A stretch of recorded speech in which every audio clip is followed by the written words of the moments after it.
Muito bem. Vamos iniciar nossa aula de hoje, né?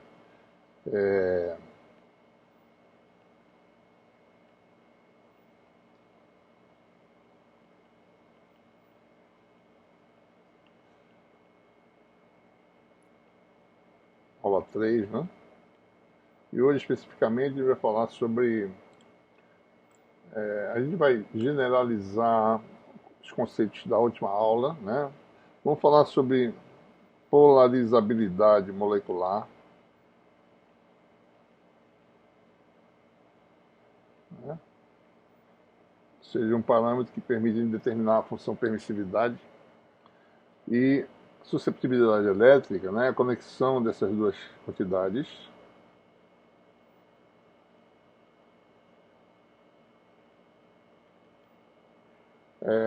Vamos fazer a generalização da função permissividade, né? Generalização da função permissividade a partir desse conceito. E daí a gente vai analisar o limite dessa função em altas frequências, né? A gente vai ver o que vem a ser frequência de plasma, né?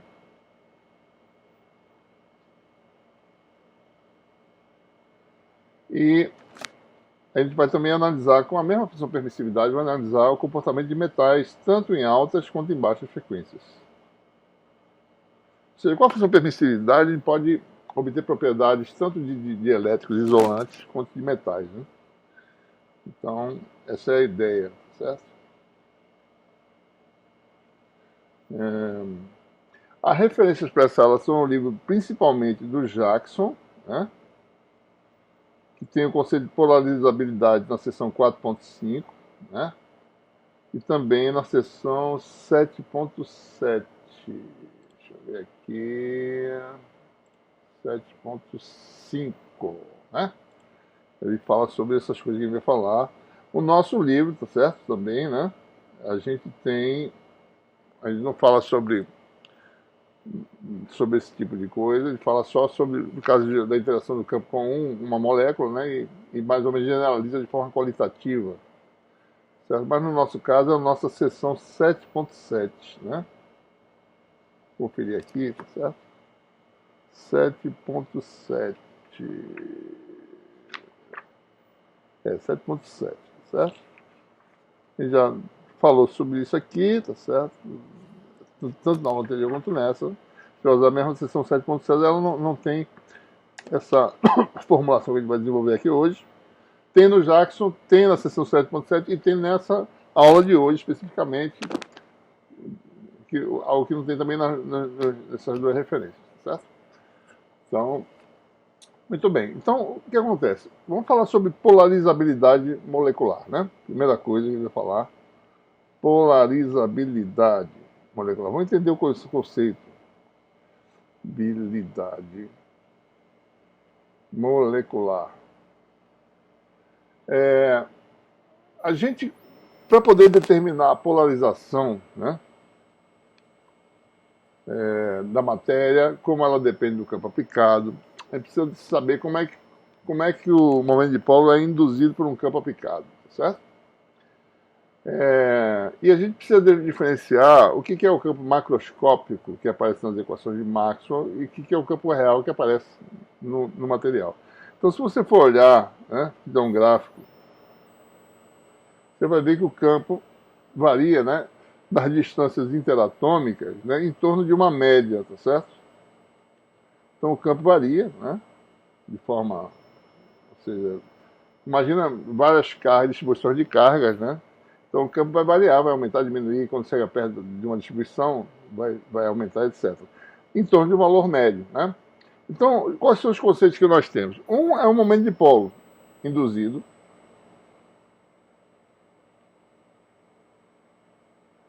né? Isso aqui seria, no caso, o campo real.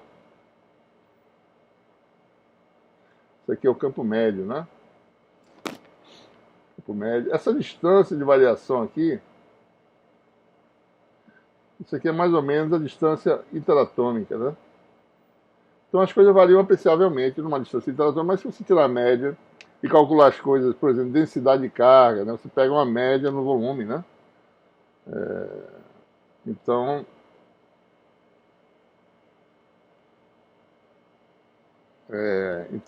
por exemplo, você tem o campo médio, né? A polarização, a quantidade média também, né?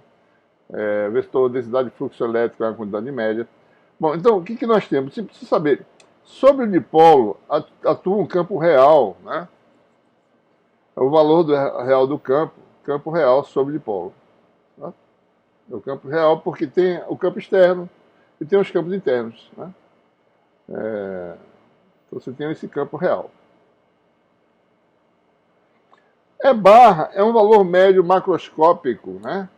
É aquele que aparece nas equações de Maxwell, em que você tira a média sobre distâncias interatômicas, né? Então esse barra aqui vamos chamar de campo macroscópico, que aparece nas equações de Maxwell. Na verdade, o barra é média do numa região que contém muitos átomos ou moléculas, você tira uma média espacial, né? Aparece também o conceito de polarização, que é uma quantidade média também, certo? Polarização é a resposta ao campo aplicado, e essa resposta é uma média sobre os dipolos, né? Polarização no sentido macroscópico. Então, quando a gente fala macroscópico, é que a gente está tirando média sobre distâncias interatômicas, certo? Vetor de densidade de fluxo elétrico também é um vetor que é definido em termos de quantidades macroscópicas, né? Densidade de fluxo elétrico no conceito médio, né? Macroscópico, certo?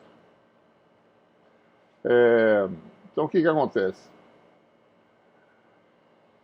Os campos das equações de Maxwell são quantidades macroscópicas, pois levam em consideração valores médios, né, de cargas de polos em volumes pequenos, né, comparados com a escala de variação dos campos. Né? E alguns detalhes de variações em dimensões da ordem da distância entre átomos ou moléculas são desprezados nessa média. Né? Vou fazer algumas definições para ele poder saber como é que ele vai chegar na função permissividade. Primeira definição. Primeira é o conceito de susceptibilidade elétrica. Né? Como é que ele surge? A susceptibilidade elétrica, que é a quantidade que a gente usa ela para chegar na permissividade elétrica,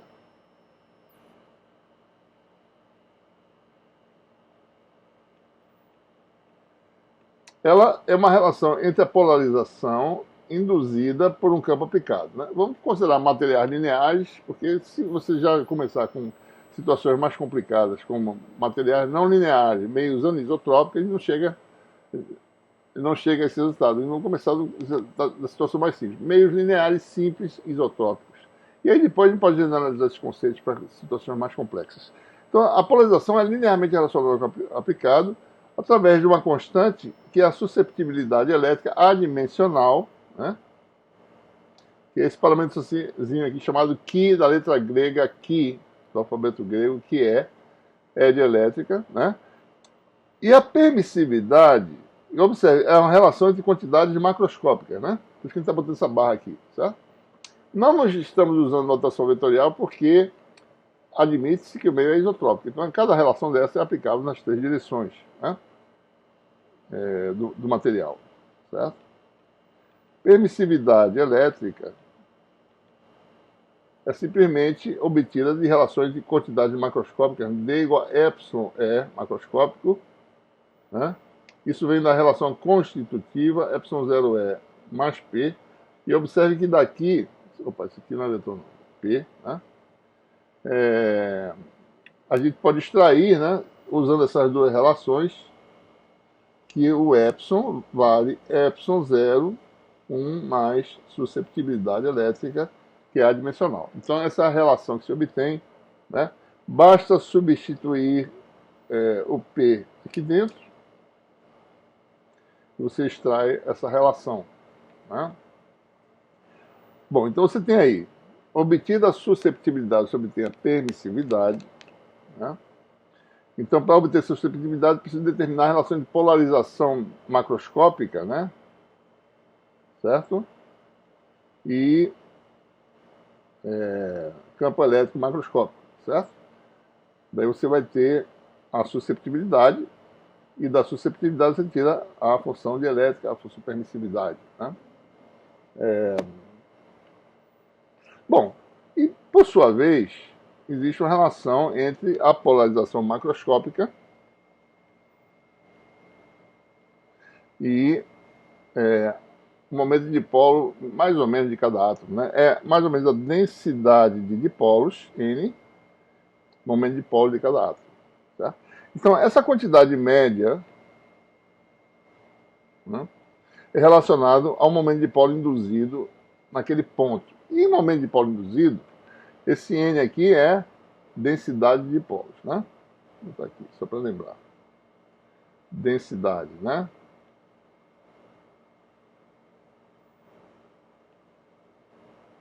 Dimensão L a menos 3. Número por unidade de volume. Né? Bom, e aí, daí o que vem a ser polarizabilidade? Bom, é a relação, é quanto um meio, habilidade. Quão o meio é polarizável a partir da aplicação do campo elétrico. E a polarizabilidade é definida por essa relação. O momento de polo induzido é epsilon zero,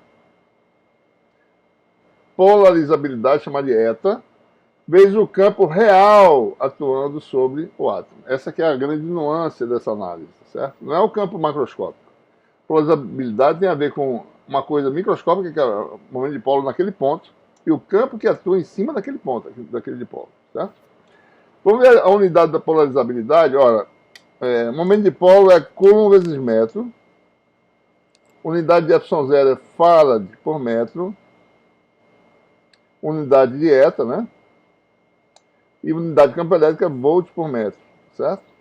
Por outro lado, o Farad é Coulomb por volts.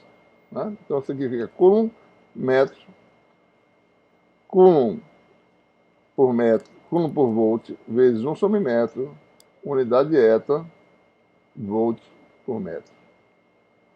Então esse volt aqui cancela, esse Coulomb cancela, unidade de eta fica o quê? Metro cúbico, né? No sistema SI, unidade de volume, certo? Mais ou menos a polarizabilidade de um átomo esfero simétrico é da ordem do volume do átomo, mais ou menos, certo? Essa é uma receita de bolo, digamos assim. Tá? Eu acho que na lista tem para vocês calcularem isso aí, né? Mais ou menos, certo? Então é isso, né? A relação importante aí é determinar, né, quem é a polarizabilidade, porque uma vez determinada a polarizabilidade, nós calculamos a polarização, né, em função do campo. Aqui, na realidade, a gente observa o seguinte: por enquanto, né, o momento de polo está relacionado com o campo real, mas as grandezas que aparecem nas equações de Maxwell são os campos macroscópicos. Polarização macroscópica que é conectada ao campo macroscópico, né?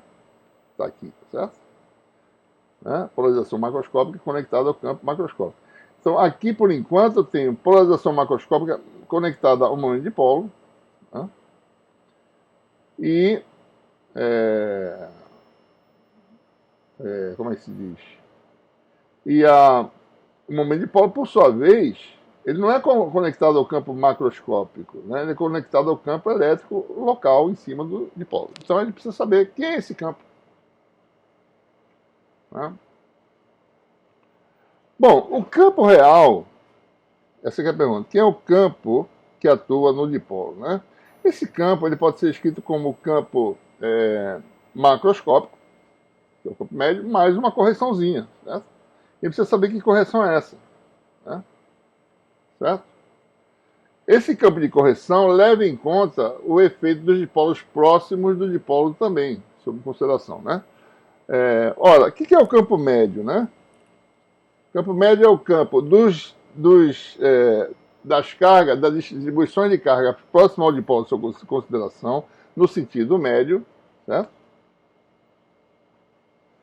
Né? Ou seja, o campo do ponto de vista macroscópico, das cargas na vizinhança do dipolo sobre cancelação, mais a contribuição das dipolos ou cargas distantes. Como a gente está falando de cargas ligadas, nossas cargas não são cargas livres por enquanto, são cargas apenas ligadas, né? Mais o campo externo, certo?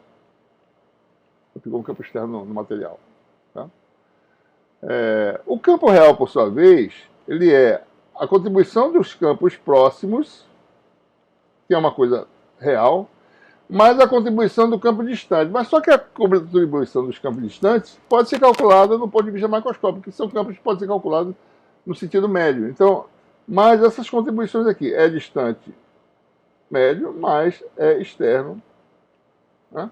Esse é o campo real atuando. Ou seja, o campo real é o campo, do ponto de vista macroscópico, mais uma correção. Que correção é essa? É a diferença dessas duas quantidades. Ou seja, E de correção é simplesmente a diferença disto com isso, porque esses dois aqui todos são iguais, né? É o campo próximo,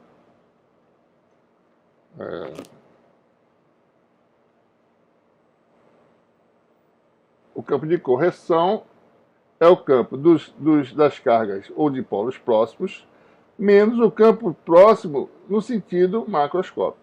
Esse é fácil de calcular, esse segundo aqui. Tá? Né?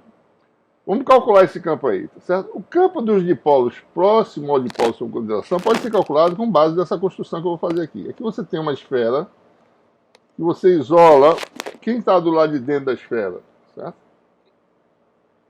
É considerado próximo. Né? Bota uma esfera de raio aí qualquer. Certo? Deixa eu ver se eu consigo fazer isso. Não, peraí. É assim. Né? Pega essa esfera em torno do nosso dipolo. Né? Eu vou considerar, bom, quem é o campo calculado em cima do dipolo que está no centro dessa esfera no sentido macroscópico, tá certo? Então tem um dipolo aqui. O raio dessa esfera é R, né? E vamos assumir, certo? Que mais ou menos no sentido médio, você tem uma esfera polarizada com o vetor polarização P. Né?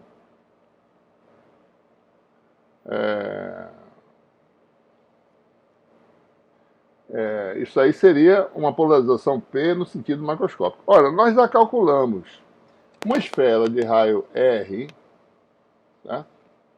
Então, ou seja, aqui é a região distante, né? E aqui é a região próxima. Então a gente vai estar calculando aqui o efeito do campo macroscópico dos dipolos que estão dentro dessa esfera. Ora, esses dipolos, o efeito deles é o campo no interior de uma esfera polarizada. Isso já foi calculado no curso de eletromagnetismo avançado. Se mostra lá que o campo no centro dessa esfera, no sentido macroscópico, é menos P sobre 3 ε0. Então, eu calculei um pedaço do meu campo de correção. Meu campo de correção, então, é isso aqui, tá certo? Esse resultado que eu estou mostrando para vocês já é obtido utilizando o polinômio de Legendre, né? O campo se mostra que o campo dentro de uma esfera polarizada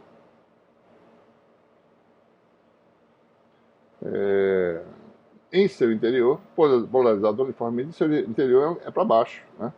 E é dado por P, menos P sobre 3 ε0. Então o campo de correção vai ser o campo real dos dipolos próximos, mais esse campo de correção, menos o E próximo, menos dá mais, né? Mais P sobre 3 ε0. E a pergunta, bom, qual é o campo dos dipolos que estão próximos da esfera no sentido real, né? É uma soma vetorial complicada, tá certo? Ou seja, esse E próximo vai ser, por exemplo, para um cristal cúbico, basta você botar vários dipolos, tá certo? Mais ou menos com orientação que é meio aleatória, mas tendo uma média para cima, que foi o que a gente fez, né? A gente falou, bom, a média dos dipósitos dá uma polarização para cima, mas só que esses dipósitos estão orientados mais ou menos de forma aleatória, dando essa média para cima. Né?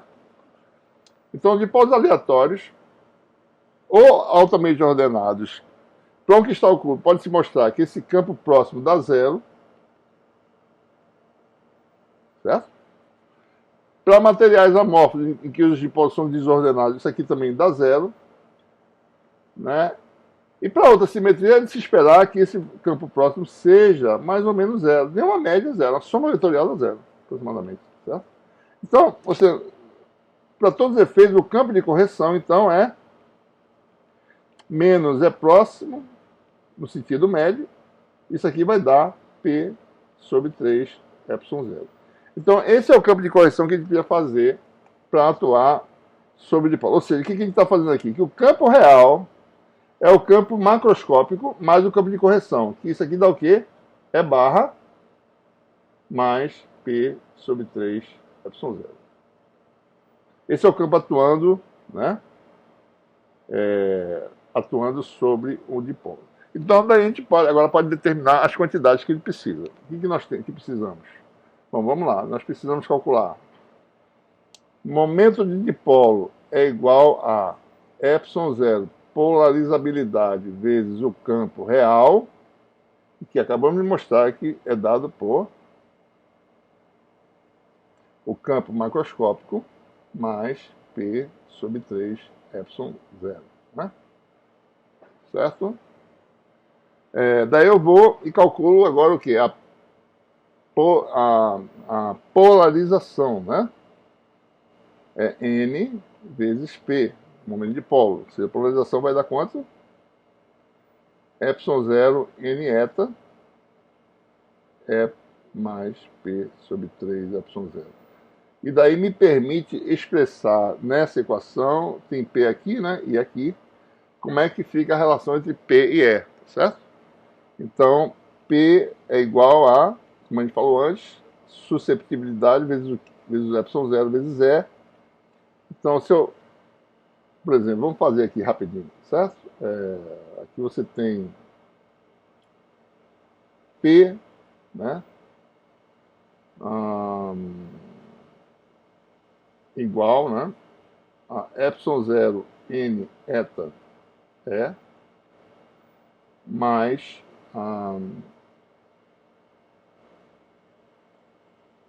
N eta sobre 3 vezes P, né? Daí você tira o P, né? Aqui você fica P 1 menos N eta sobre 3 igual a epsilon zero N eta vezes E. Daí você tira aí que o P vale epsilon zero N eta, polarizabilidade, sobre 1 menos 3, 1 menos N eta sobre 3. Né? Observe que isso aqui é adimensional, né? Vezes E. E daqui você tira o quê? P igual a epsilon zero susceptibilidade vezes E. Daí você tira a susceptibilidade. Susceptibilidade elétrica. Sabendo a polarizabilidade, daí você determina a susceptibilidade elétrica, que vai ser o quê? N eta sobre 1 menos N eta sobre 3. Né? Certo? Ora, lembrando que a susceptibilidade desculpe, lembrando que a permissividade relativa, né, que é epsilon sobre epsilon zero, é 1 mais a susceptibilidade elétrica, eu posso determinar a permissividade em termos da polarizabilidade, e essa é a relação que a gente obtém, né, ou vice-versa, tá certo? Eu mostro que também eu posso expressar a polarizabilidade como sendo 3 sobre N, resolvendo essa equação aqui, né? Substituindo isso aqui, certo? 3 sobre N, permissividade relativa menos 1 sobre permissividade relativa mais 2. Essa é a relação que a gente obtém. Né? E alternativamente,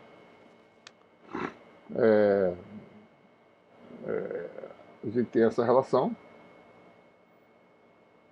Ou seja, eu posso calcular a permissividade sabendo a polarizabilidade, certo?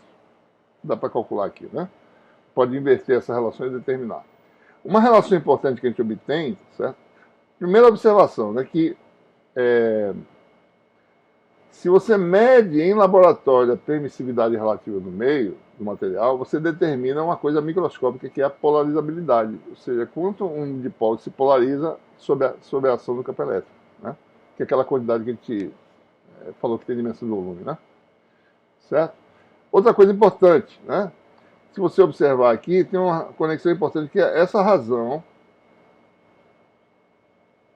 é proporcional à densidade de dipolos. É uma outra relação interessante, né? Ou seja,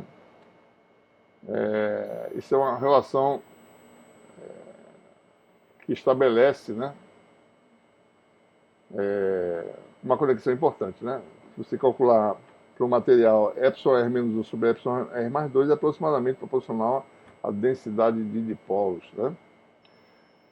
Bom, então o que nós temos aí, né? Se você tem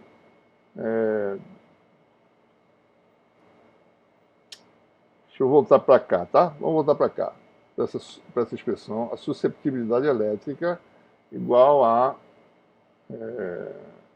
N sobre... deixa eu fazer de outra forma aqui. É melhor fazer deixa eu ver aqui.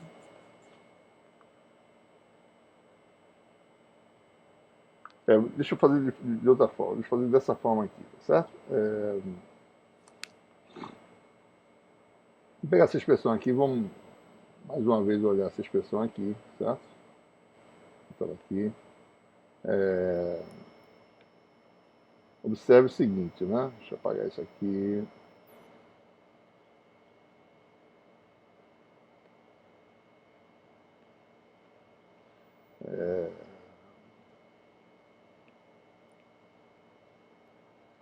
Nós temos aqui o seguinte: em gases, εr é da ordem de 1, né? Permissividade relativa num gás, a densidade é baixa, né, de moléculas, então εr é pequeno. Então o que nós temos, né?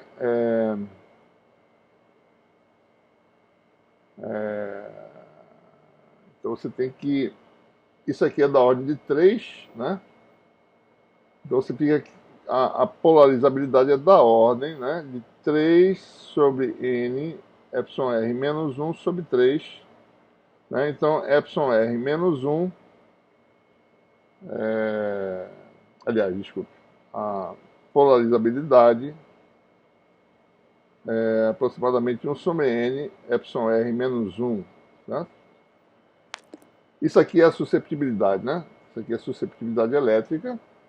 Então, a susceptibilidade elétrica é simplesmente a densidade vezes a polarizabilidade. Relação simples, né? Se você tem sólidos, isso aqui é para gases, né? Sólidos,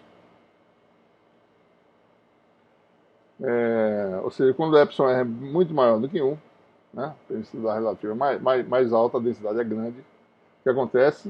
Se você olhar aqui, né? εr é muito grande, ele domina aqui. Isso aqui dá mais ou menos... da ordem de eta vai dar mais ou menos 3 sobre N, né? Isso aqui dá εr sobre εr, tá certo? Da ordem de 3 sobre N, polarizabilidade, né?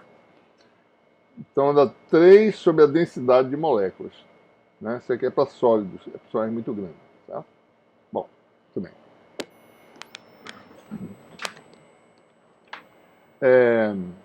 Vamos agora fazer a generalização da função permissividade, né?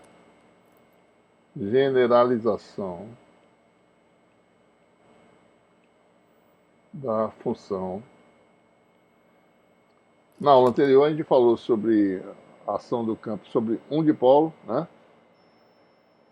Ele falou assim, bom, se a permissividade fosse só um tipo de dipolo, a gente teria aquele resultado que ele mostrou. A gente agora vai generalizar, tá certo? Levando em conta agora que a relação entre polarizabilidade e permissividade elétrica não é mais a de um gás, né? Se fosse um gás, certo?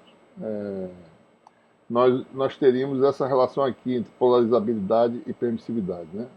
A gente vai levar agora em conta que você pode ter um material denso, tá certo?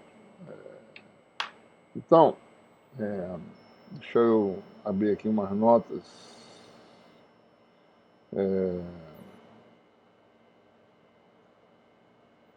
Então você tem aí essa situação, né? O que é, na realidade, cada dipolo, ou cada molécula, ou cada átomo? Né? É um conjunto é uma nuvem eletrônica, certo? Isso aqui a gente está mostrando só um núcleo, nesse caso aqui, né? Nós temos aqui só um núcleo, né? Deixa eu marcar aqui. Deixa eu só usar meu marcador. É melhor escrever, mais fácil. Nós temos apenas um núcleo, né? Com uma distribuição de elétrons em torno desse núcleo. Né? Aqui a gente pode usar uma nuvem eletrônica ou simplesmente elétrons localizados. O núcleo tem massa m grande, carga total, número atômico Z, né? ZQ, constante de amortecimento gama zero e frequência de ressonância ômega zero. Né? Um dado elétron teria uma massa m, né? Carga menos Q, constante de amortecimento γ I e frequência de ressonância ômega I. Cada elétron, né? Tem a sua própria frequência de ressonância. Né? É claro que isso pode ser também, não precisa ser só um núcleo, pode ser um sistema complexo, né? Cheio de moléculas, em que você tem vários núcleos, né? E os elétrons transitando em torno desses núcleos. O modelo vai ser aplicável também nesse caso, tá certo? Então nós temos aí os parâmetros que a gente vai usar no modelo, né? Massa do núcleo, que é uma massa, por exemplo, né? Você tem nêutrons e prótons que pesam mais ou menos quase 2.000 vezes a massa do elétron, né? Muito mais pesado, tá certo? E o elétron, cada elétron tem uma massa MI. Se você tem Z elétrons, por exemplo, 50 elétrons, um átomo de 50 elétrons, né, a massa total de elétrons é 50 massas do elétron. E a massa do núcleo é mais ou menos 50 vezes 2.000 vezes a massa do elétron. Né? Então você vê que o núcleo é muito mais pesado, né, independentemente do número de elétrons. Certo? Carga ZQ no núcleo, carga menos Q para cada elétron, e as constantes de amortecimento, núcleo e de elétrons, tá certo? Frequência de ressonância, né? E você tem aí, voltando agora no regime temporal, que a posição do núcleo vai ser levada em conta também, né? Ela vai oscilar em torno de um valor de equilíbrio, x equilíbrio zero, mais uma quantidade que varia com o tempo devido ao campo aplicado, né? R0. A coordenada do iésimo elétron, né, é a coordenada de equilíbrio mais a sua termo de pequenos sinais, RI, né? Observe que o momento de dipolo de uma distribuição discreta de carga é dado por soma, né? Momento de carga, na realidade é isso, né? QI vezes XI, em todas as cargas, inclusive o núcleo entra nessa história. Se o átomo tem momento de dipolo zero, ou seja, não polar, que é o caso que a gente está estudando aqui, ou seja, só existe momento de dipolo induzido pelo campo aplicado, então você vai ter que no equilíbrio, né? Ou seja, no equilíbrio o momento de dipolo é zero. Ele só existe quando você aplica um campo. Então no equilíbrio o momento de dipolo é zero. E se você usar, for calcular, tá certo? Não vamos fazer aqui, né? Vamos calcular o momento de dipolo aqui, né? Rapidamente para ver quanto é que dá, né? Momento de dipolo, certo? É igual a soma de QI XI, né? Só que seria aqui, o que seria aqui, né? Seria, começa em igual a zero, que é o núcleo, tá certo? Vai até o número Z, então você tem Z cargas mais uma carga, que é o núcleo. Isso aqui vai dar a carga do núcleo ZQ, X equilíbrio zero, né? Mais R0, que é a coordenada do núcleo, mais soma de I igual a 1 até Z, x equilíbrio, desculpa, isso aqui é reto, né? X equilíbrio I mais RI vezes Q, né? Isso aqui é o momento de dipolo do sistema, tá certo? No equilíbrio, essas quantidades são nulas, tá certo? E o momento de dipolo dá zero, né? Então, no equilíbrio, você vai ter o quê? Zero igual a x equilíbrio zero vezes zq, mais soma em I, igual a 1 até z, de QI, que é menos Q, né? X equilíbrio de I, certo? Então a gente pode cancelar esse Q aqui, né? E fica o quê? Né? Que a posição x equilíbrio de zero é igual a 1 sobre z, média, né?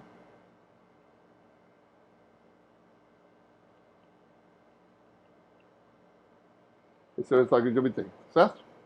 Então, essa é uma relação importante, eu vou botar ela aqui separada, né?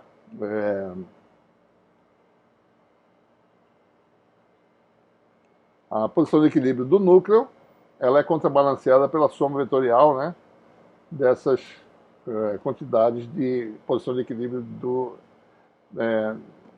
dos elétrons em torno do núcleo, certo? Bom, então vamos lá. Aplicamos o campo elétrico na direção X, como a gente fez outra vez.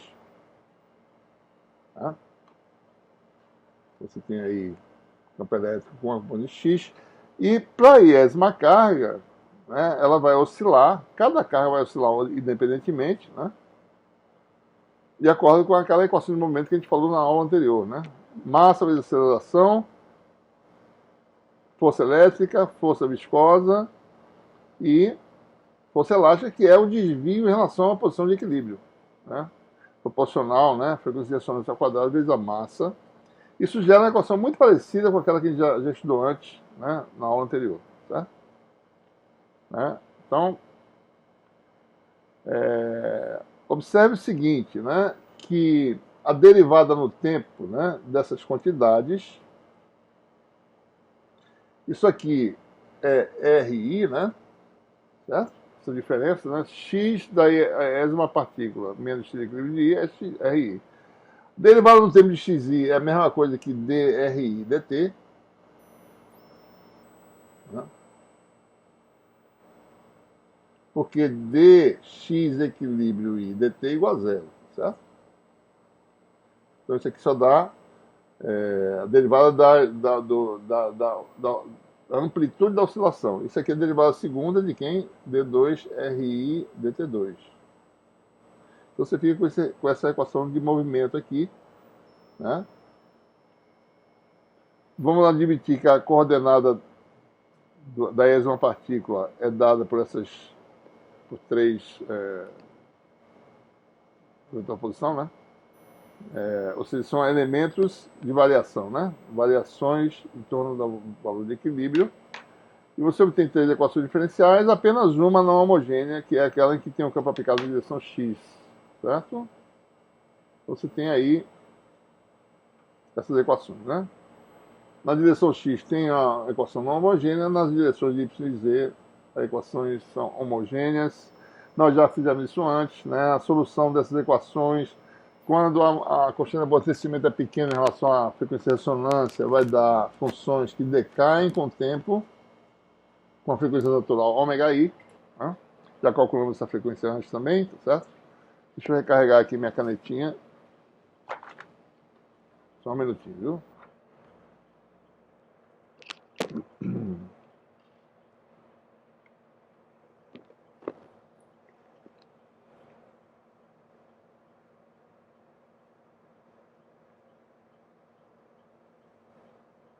Vou ficar escrevendo com o dedo aqui enquanto a minha caneta não volta, tá certo? Então, nós temos aí... Como nós não temos componentes... Como essas equações aqui são equações homogêneas, né? Elas vão decair com o tempo e depois de algum tempo as posições y e Z vão para zero, né? Para todos os efeitos. Então resta só a componente X, né? Vamos admitir o regime permanente senoidal em que o campo elétrico parte real do fasor é exponencial de j-t. Mesma coisa para a componente X, né, da ésima partícula. E aí a gente obtém aquele resultado que a gente obteve antes, aquela função da frequência, né, relacionando a coordenada I com o campo elétrico na direção X, que é aquela função que fica uma lorentziana, né, na aproximação. A gente pode aproximar, no caso, como a gente fez anteriormente, certo? Bom, e com isso a gente determina momento de dipolo. Só lembrando, né? Momento de dipolo é aquela fórmula, certo? Que a gente falou antes, né? Soma sobre todas as cargas do momento da carga, Q vezes a coordenada da carga, né? Daí fica uma soma que é soma de I igual a zero até Z de QI X de equilíbrio, que é esse primeiro termo aqui que dá zero. E sobra só esse termo aqui. Por isso que fica isso aqui, certo? Isso aqui, por sua vez, é a parte real, né, do fasor P exponencial de j-t, e ele pode calcular, então, que o fasor P, fasor momento de dipolo, né, na realidade, a parte real, né, dessa quantidade, certo? E você fica aí com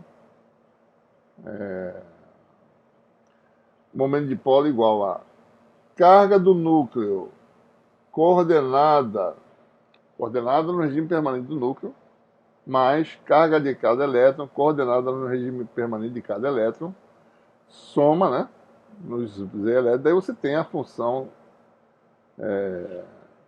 como cada função dessa é uma função da frequência, nós determinamos, né, então você tem aqui a função final, certo? Contribuição do núcleo fica dessa forma e a contribuição dos elétrons fica dessa forma. E daí você tem aqui, momento de dipolo é igual a polarizabilidade vezes o campo, né? Nós calculamos o que é a função que é importante, que é a polarizabilidade, a partir da qual ele determina a permissividade elétrica. Então fica essa sendo a fórmula da polarizabilidade, né? E aí a permissividade relativa é obtida dessa relação aqui, né? Então observe que a gente vai chamar essa função que está do lado direito, observe, né? Isso aqui é uma função da frequência, né? Essa função aqui, tá? Isso aqui é uma relação entre o epsilon, ele não é diretamente. Se epsilon for pequeno, veja, se epsilon é da ordem de 1, isso aqui dá eta aproximadamente 3 sobre n epsilon r menos 1 sobre 3. Ou seja, epsilon r é mais ou menos, né, 1 mais n eta, certo? Que é a fórmula que a gente trabalhou na aula anterior, né? Se não for esse caso, a gente tem que usar essa relação mais geral para determinar o epsilon relativo, certo? Essa função da frequência é essa função que aparece aqui, certo? Simplesmente o eto, né? A polarizabilidade, certo? Então, é isso que a gente obtém, né? Então, ou seja, em resumo, tá? 3 sobre n, epsilon r menos 1 sobre epsilon r mais 2 é igual a isso aqui. Desculpa. É igual a isso aqui, tá? Tiro eto, né? Igual a essa função aí. Uma função que tem vários termos semelhantes, né? Com frequência quadrática no denominador, né? Com a componente imaginária proporcional à frequência, se vocês observarem, né? Tá?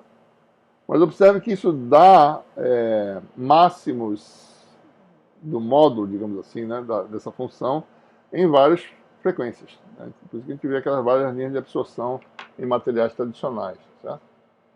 Ora, a gente sabe que a gente pode ter grupos de elétrons ou grupos de carga com características semelhantes, né? Então, o que a gente vai admitir aqui é que você tem K grupos de elétrons, né?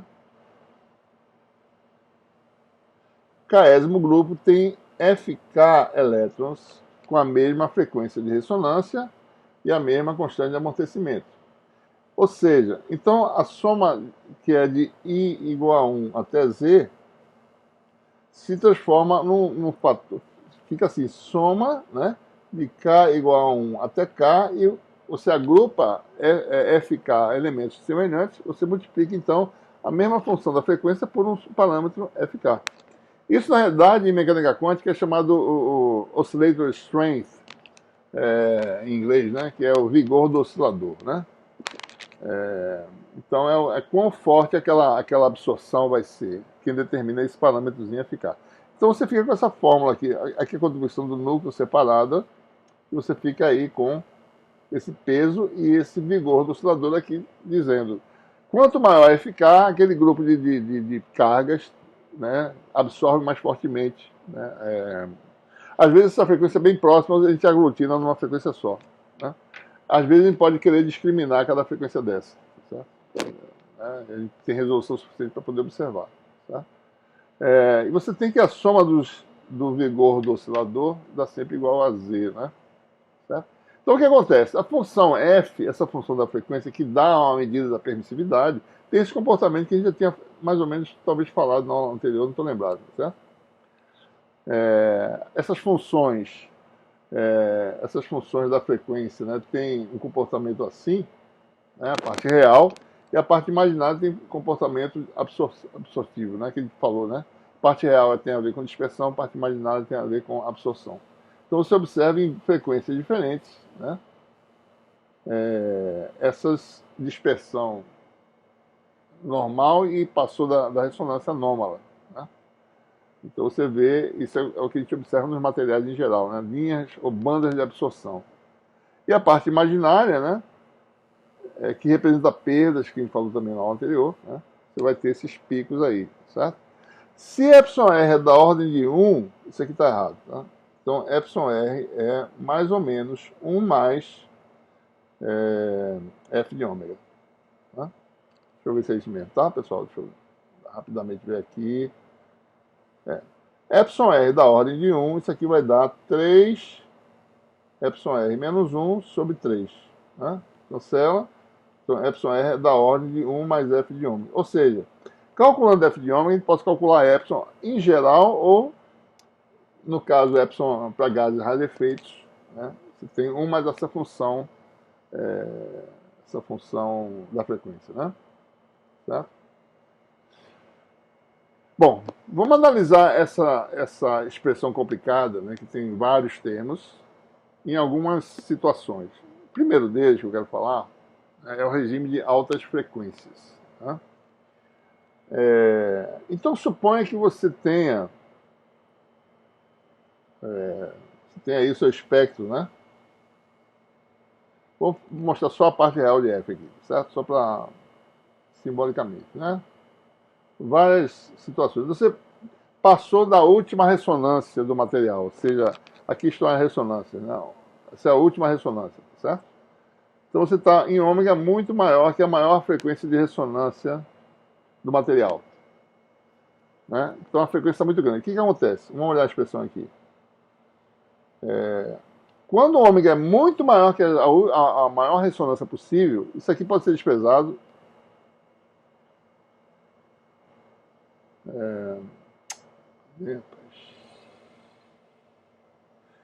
Isso aqui pode ser desprezado, né? A frequência do núcleo, tá certo? Frequência do elétron, né? De ressonância dos elétrons. E isso aqui também pode ser desprezado, né? Porque ômega ao quadrado é muito maior que ômega k. Ou seja, a função fica só uma função 1 sobre ômega 2, né, em cada termo. Então você fica aí com essa expressão aqui. Você observa que saíram todas as constantes de amortecimento, ficaram só 1 sobre ômega 2, né? Você tem esse resultado aí. Se a gente mexer um pouquinho, tá certo? Essa aqui é a massa do núcleo, né? Só lembrando, certo? Observe que todo mundo tem um fator comum ômega 2, eu posso botar em evidência, né? Então você fica com essas quantidades e a função permissividade fica da forma o quê, né? 1 menos essa quantidade que é uma frequência ao quadrado, a gente chama de ômega p ao quadrado, sobre ômega ao quadrado. Então a função permissividade no limite de altíssimas frequências, ela se transforma numa função desse tipo, né? Observe que o ômega aqui é considerado sendo maior do que ômega p, do que essa frequência de plasma, né?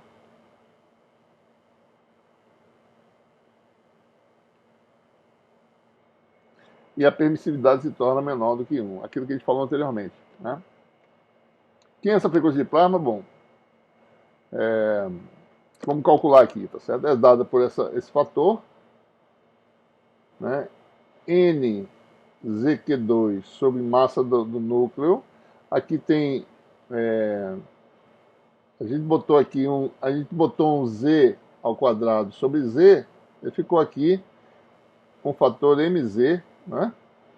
E aqui ficou um fator parecido Z que é ao quadrado. Eu posso agora, vou fazer aqui a continha, tá certo? Isso aqui vai dar N ZQ ao quadrado, né? Sobre epsilon zero, 1 sobre M mais 1 sobre Zm. Né? Como eu falei antes, a massa do núcleo é muito maior do que essa massa aqui, Zm, né? Certo? Ou seja, né, o que acontece nesse caso, nós ficamos que a frequência de plasma ao quadrado vai dar o quê, né? N Z2, vou botar assim, Z2Q2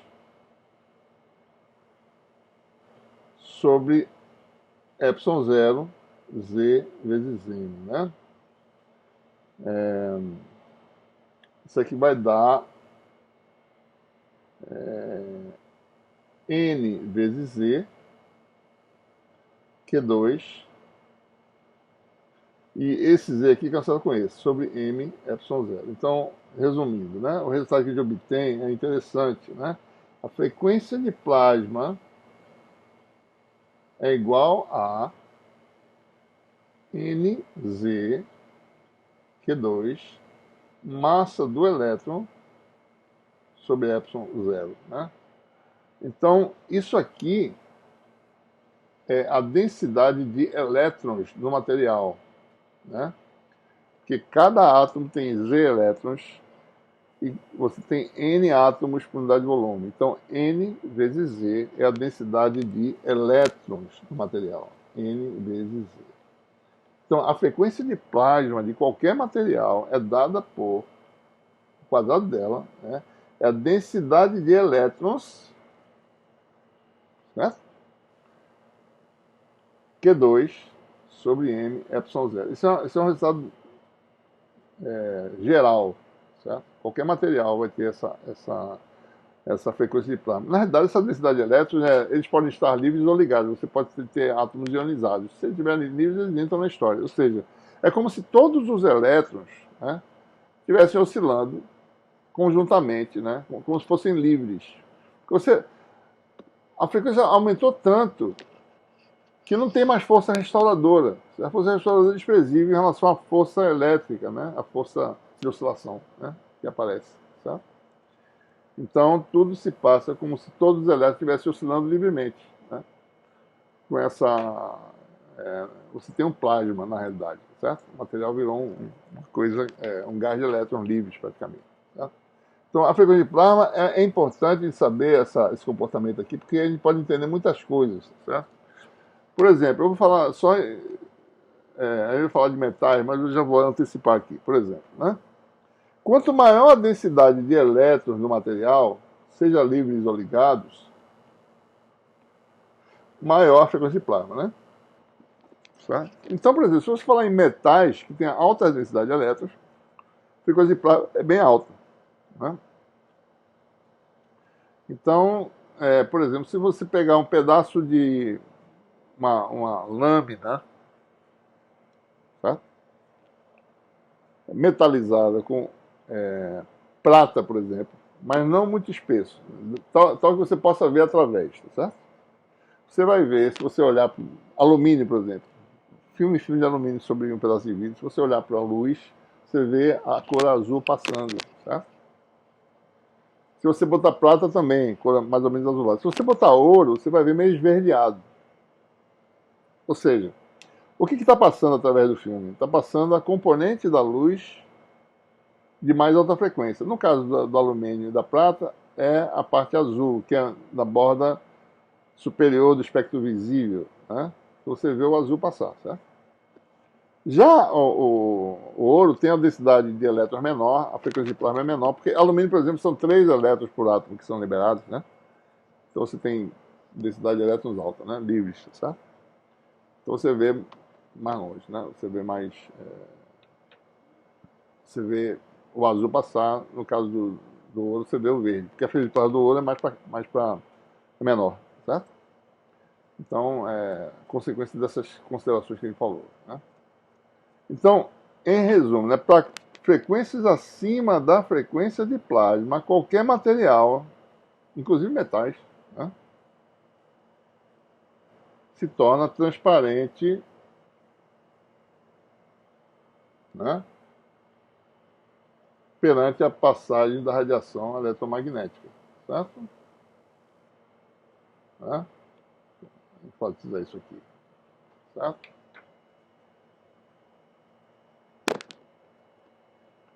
Bom, se a gente for fazer a análise com metais, né,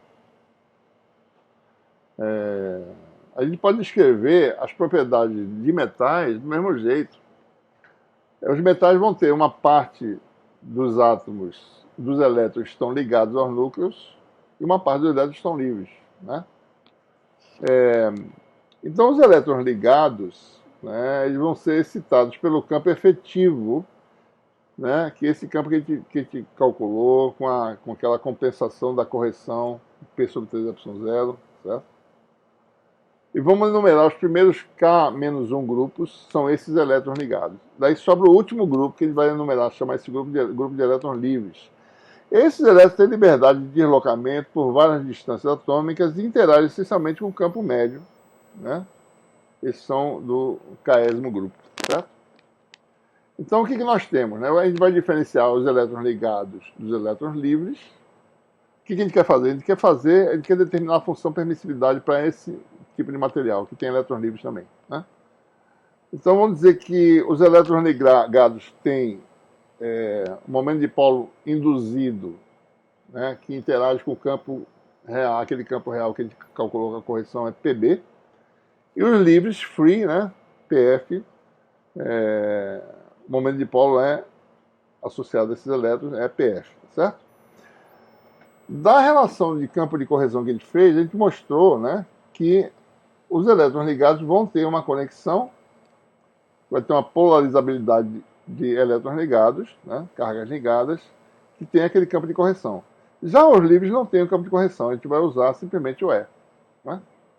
Os elétrons livres interagem essencialmente com o campo médio e não com o campo real, né? Microscópico, certo? Então a gente só simplesmente separa as quantidades, a gente vai obter duas funções, né? Uma da polarizabilidade correspondente aos elétrons ligados, certo? Que tem o núcleo no meio deles, certo? E os elétrons, né? Contribuição dos elétrons. Observe que o núcleo tem ressonâncias em baixas frequências, né? Por isso que a gente faz intuitivamente, né? Ressonância nuclear é megahertz, certo? Você pode ter ressonância nuclear, né? E você tem os elétrons, não, frequências mais altas, então você tem esse termo aqui. E a parte de elétrons livres vai ter aí o que diferencia, né? Isso aqui é a frequência de ressonância do K-º grupo de elétrons, frequência de ressonância do núcleo. Isso aqui não tem frequência de ressonância porque são elétrons livres. A única diferença que a gente fez no modelo é tirar a força restauradora. Elétrons livres não tem ação de força restauradora, então não tem o termo que seria o ômega K ao quadrado, né? K grande, tá certo? Não tem. Não existe essa frequência de ressonância. Essa é a única modificação que a gente faz no modelo para levar em conta os elétrons livres, certo? Ora, então, eu vou passar um pouco mais rápido, porque agora é uma algebrazinha, né? A polarização vai ser N, densidade, momento de polo de cargas ligadas com momento de polo de cargas livres, e aí a gente usa a nossa relação, certo? Isso aqui, a gente sabe a expressão para isso, né? E daí a gente trabalha um pouquinho aqui, dá umas continhas chatas, né, para fazer, certo? Mas se chega a um resultado, né? Aqui você tem a susceptibilidade, certo? Em relação entre P e E. E aí você tem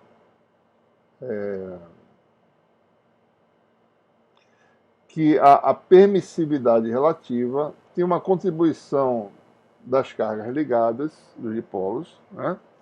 Tem um fator aqui que pode ser medido, certo? E aparece aqui a polarizabilidade das cargas livres, né? Então, se essa polarizabilidade não tem frequência de ressonância, por isso que aparece menos ômega 2 aqui, mas ficam esses fatores aqui, tá certo? Para todos os efeitos, não é muito importante esse valor dessas constantes, que a gente pode medir isso em laboratório, tá certo?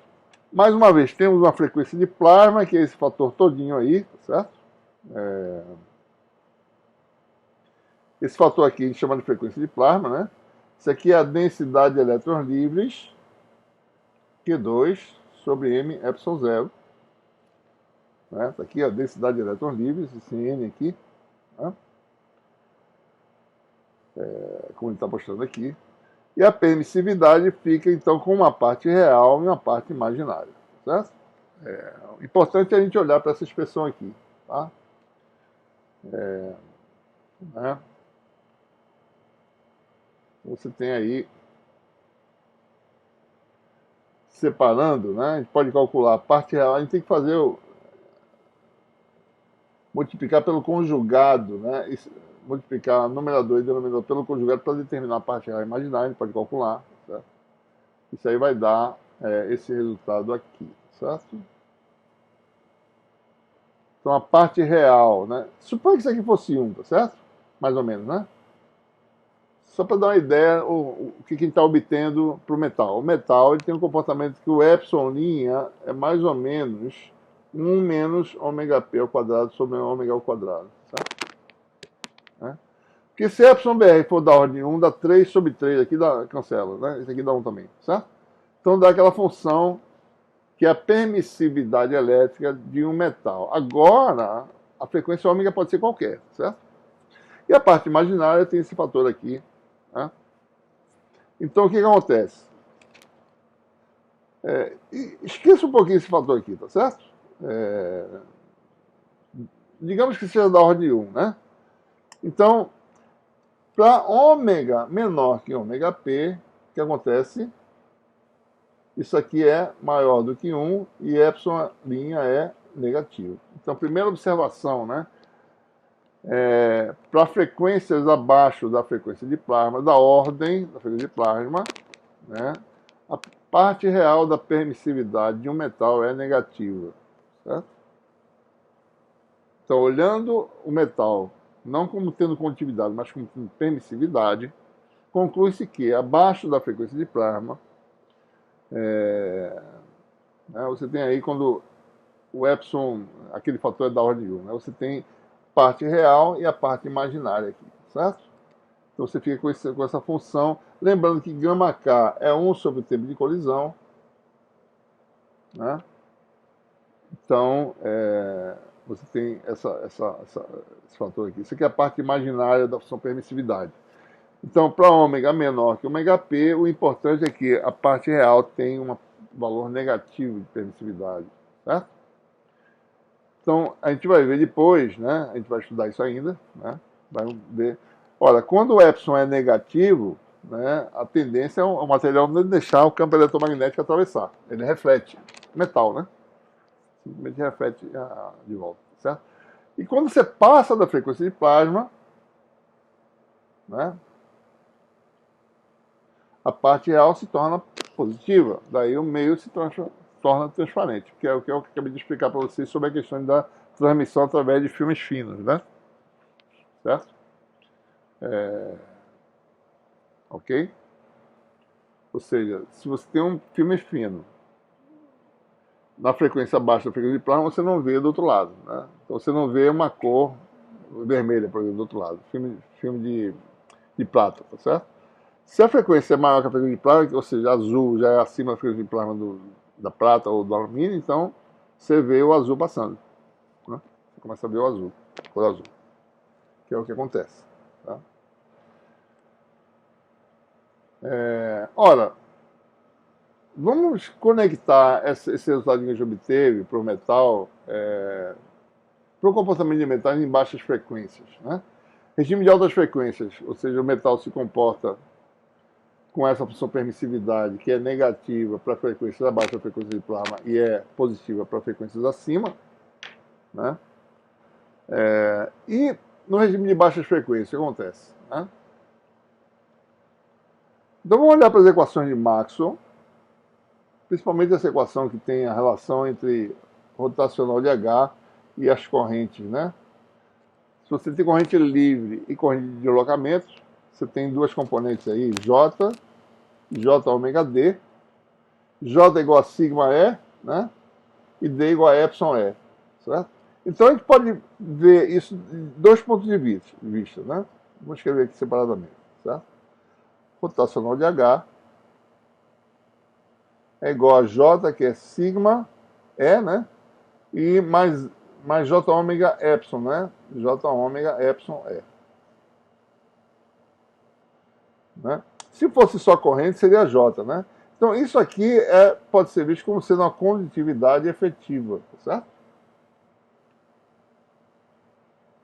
Então se você quer olhar o condutor como sendo um condutor, né?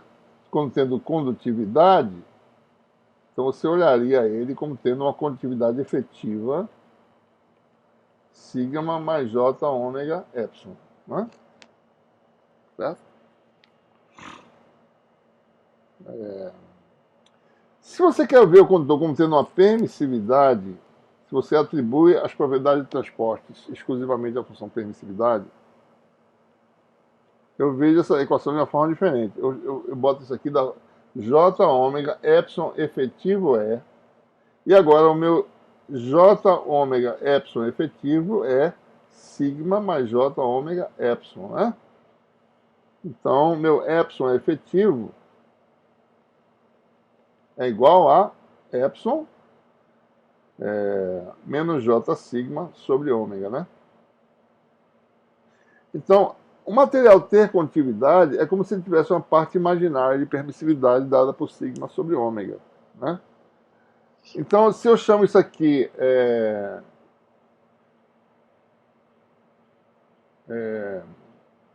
uma coisa errada aqui na rota. Né? Então, deixa eu ver como é que eu chamei a permissividade relativa. Só um minutinho, viu, pessoal? Deixa eu ver uma coisa aqui. Acho que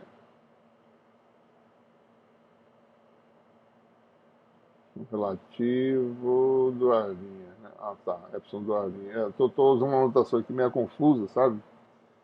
Então, deixa eu passar para a próxima página aqui. Eu tenho aqui que o epsilon efetivo pode ser escrito como epsilon menos j sigma sobre ômega, né?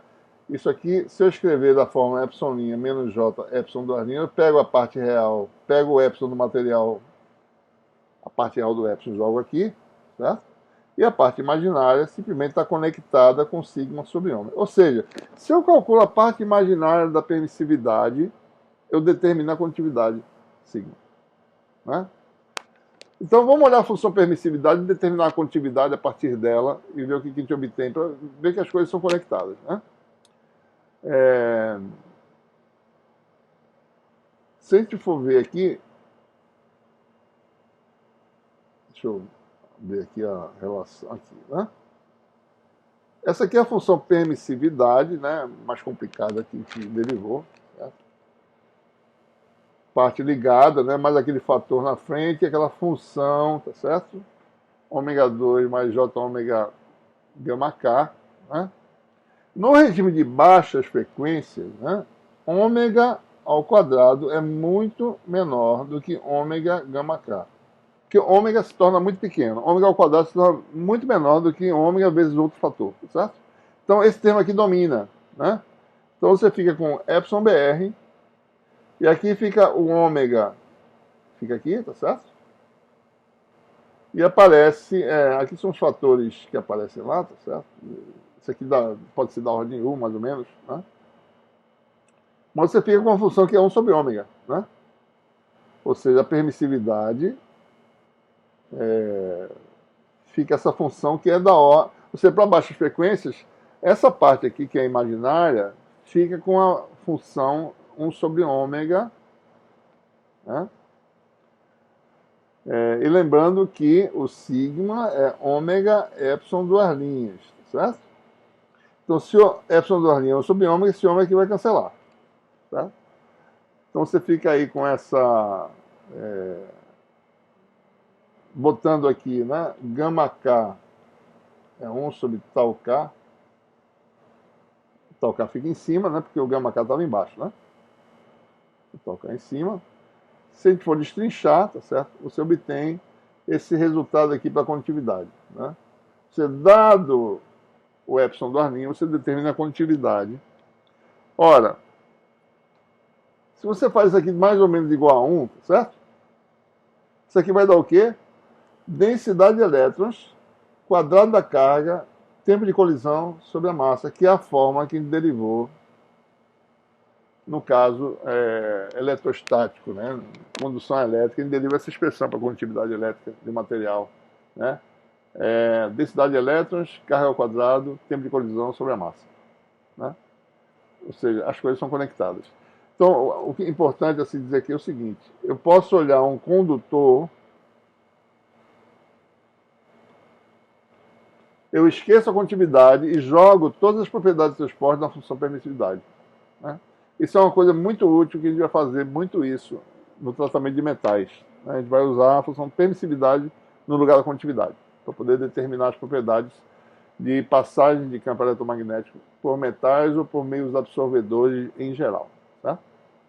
Tá bom? Então, essa aula aqui é mais para mostrar como é que é a função permissividade generalizada, né?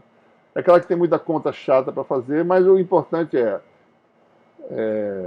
metal, né? Comportamento do epsilon o quê? Epsilon sobre epsilon zero é como 1 menos ômega p ao quadrado sobre ômega ao quadrado. Epsilon pode ser tanto negativo, isso aqui é desprezando a parte imaginária, né? Para ômega menor que ômega p, e os metais são transparentes para ômega maior que ômega p. O que mais que a gente aprendeu? Que os materiais têm várias ressonâncias, né?